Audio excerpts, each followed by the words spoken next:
keluar, masuk dalam bilik, bersiap dan sebagainya. Call Rahmat. Hello, love, kat mana? Kat rumah. Love, nak tahu tak? Kenapa? Tadi saya mimpi awak lah. Mimpi apa? Saya mimpi awak accident. Astaghfirullahalazim. Mimpi accident sana. Awak nampak ke? Awak accident dengan saya ke? Rahmat tanya. Tak. Saya kat dalam rumah. Lepas tu ada orang telefon kata awak accident. Lepas tu dia kata teruk, darah-darah semua. Tapi bila saya tanya kat mana, tapi saya tak dengar kat mana. Tapi saya rasa benda tu macam real. Mimpi tu macam real. Saya keluar bilik, saya nampak patung peliharaan ayah tu macam ni. Saya nampak tanduk dia jadi satu. Rahmat setia je dengar. Sebelum tu ada mimpi apa-apa tak? Tak ada pun.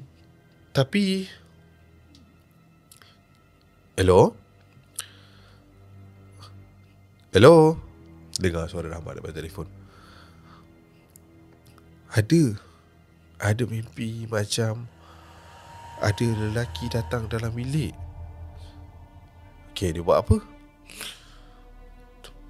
Tak tahu. Dia pegang, dia gigit. Ada bekas apa-apa tak dekat badan awak? Rahmat tanya. Waktu tu kita pun selak lah apa-apa patut untuk cek. Dan bila kita selak, kita perasan dekat bahagian tepi peha ni ada lebam-lebam biru kat situ. Ada. Dekat mana? Dekat tepi peha ni. Dia biru-biru.